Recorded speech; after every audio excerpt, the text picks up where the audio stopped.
Bihar SSC CGL 4 2025 का official notification आ चुका है।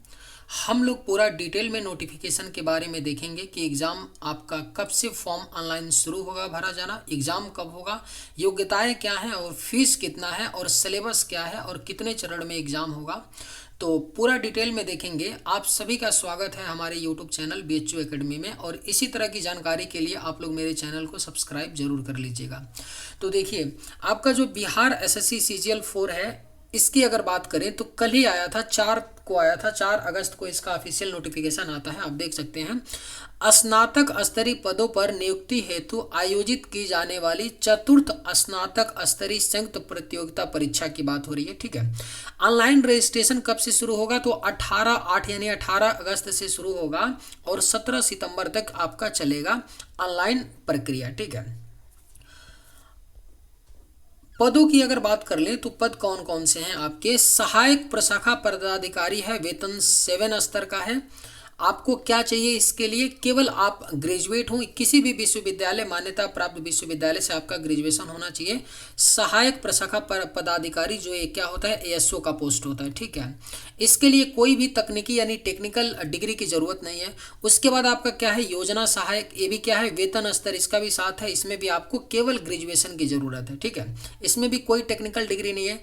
अगला आपका है कनीय सांख्यिकी सहायक है, वेतन 7 स्तर का है। इसमें क्या है कि आपको गणित अथवा अर्थशास्त्र या कॉमर्स या स्टैटिक्स से आप क्या किए हो, तो ग्रेजुएशन किए हो, यानी आपकी जो ग्रेजुएशन की डिग्री हो, गणित में हो या अर्थशास्त्र या आपका कॉमर्स या सांख्यिकी से आप किए होंगे, तभी आप कनीय सांख्यिकी सहायक के पद को डाल सकते हैं। ठीक है, अगला है आपका data entry operator, grade C का है, वेतन स्तर 6 है। इसके लिए क्या है कि आपका टेक्निकल डिग्री भी है। पहले तो आप क्या है, स्नातक होना चाहिए। स्नातक के साथ साथ आपके पास PGDCA या BCA या BSc IT की डिग्री होनी चाहिए, या क्या होना चाहिए, अगर आप बीटेक किए हैं बी कंप्यूटर साइंस और इंजीनियरिंग से, तो भी आप इस फॉर्म को डाल सकते हैं, यानी डाटा एंट्री ऑपरेटर के पद वाले को डाल सकते हैं। अगला आपका क्या है कि अंकेक्षण वाला है, निदेशालय वित्त विभाग में है, वेतन स्तर क्या है इसका 5 है। इसके लिए भी आपको क्या चाहिए, वाणिज्य अर्थशास्त्र सांख्यिकी अथवा गणित में किसी एक विषय में मान्यता प्राप्त से आपको ग्रेजुएट होना चाहिए, है ना।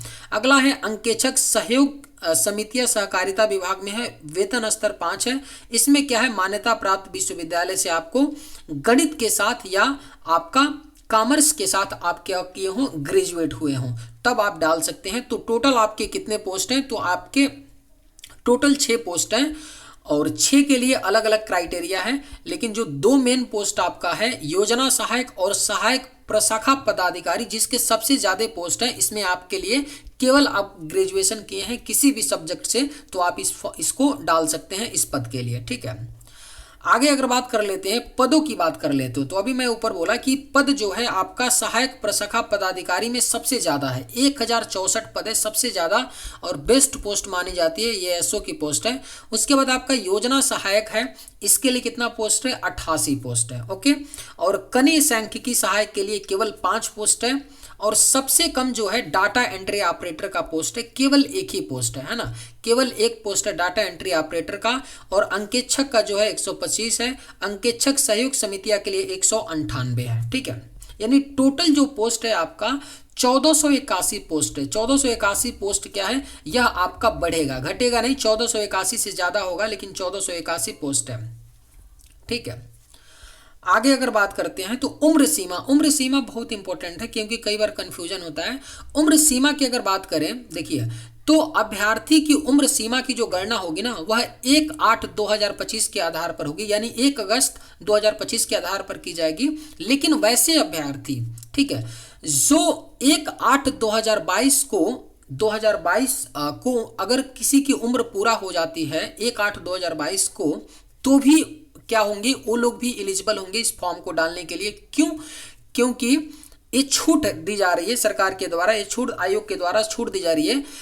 लिखा गया है कि दिनांक 1/8/2022 को सरकार द्वारा निर्धारित अधिकतम उम्र सीमा धारित करते हुए उक्त तिथि तक निर्धारित शैक्षणिक योग्यता धारण करते हो तो भी उम्र सीमा के आधार पर सामान्य प्रशासन विभाग के पत्रांक 212 दिनांक 23/1/2006 के आलोक में इस परीक्षा के पात्र होंगे। यानी 1/8/2022 को भी जो आपका इसका पिछला वाला जो आपका सीजीएल हुआ था उस समय तक भी अगर आपका क्या होता है उम्र पूरा है, जैसे मान लीजिए कि आप अनारक्षित के हैं यानी जनरल के हैं, 37 वर्ष आपकी उम्र पूरा हो जाती है 1/8/2022 को, उसके बावजूद भी आप क्या कर सकते हैं, इस फॉर्म को डाल सकते हैं। यहाँ पे मोटा मोटी देख लेते हैं, अगर आप जनरल की बात करते हैं, पुरुष यानी अनारक्षित वर्ग की बात करते हैं, तो अधिकतम जो उम्र सीमा है 37, जो मिनिमम उम्र सीमा है कितनी है 21 वर्ष, यानी कि कम से कम फॉर्म डालने के लिए आपकी उम्र 21 साल होनी चाहिए। अधिकतम आपका अनारक्षित के लिए 33 साल है। पिछड़ा वर्ग एवं अत्यंत पिछड़ा वर्ग पुरुष एवं महिला के लिए 40 वर्ष है।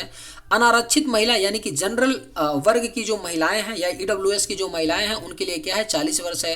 अनुसूचित जाति एवं अनुसूचित जनजाति पुरुष एवं महिला दोनों के लिए 42 वर्ष है। ठीक है, सभी कोटि के दिव्यांगों के लिए यानी डिसेबल्ड अभ्यर्थियों के लिए जो ऊपर की सीमाएं दी गई हैं उसके अलावा 10 वर्ष की अतिरिक्त और छूट है। मान लीजिए अगर आप जनरल के हैं, पुरुष हैं और आप दिव्यांग हैं और आपकी उम्र क्या है 45 साल है, तो भी इस फॉर्म को डाल सकते हैं, क्योंकि 37 साल तो अधिकतम सीमा है और 10 साल और छूट दी गई है, यानी 37 10 47 साल तक आप डाल सकते हैं। 47 साल भी अगर आपकी उम्र है, अगर आप जनरल के हैं और क्या हैं डिसेबल्ड हैं, तो उस केस में आप डाल सकते हैं, 10 वर्ष की छूट है। ठीक है, और अगर आगे बात कर लेते हैं तो इसमें आपका परीक्षा की प्रकृति की बात करते हैं, तो परीक्षा की प्रकृति क्या है, ऑब्जेक्टिव टाइप की है, ऑब्जेक्टिव पेपर होगा आपका, है ना। और नीचे दिया गया है कि बिहार कर्मचारी चयन आयोग के परीक्षा संचालन नियमावली 2010 के आलोक में, अगर मान लीजिए इसमें बोल रहा है कि अगर जो अभ्यर्थी होंगे, ऑनलाइन अप्लीकेंट होंगे, अगर 40,000 से अधिक होते हैं तभी जाकर के आपका प्री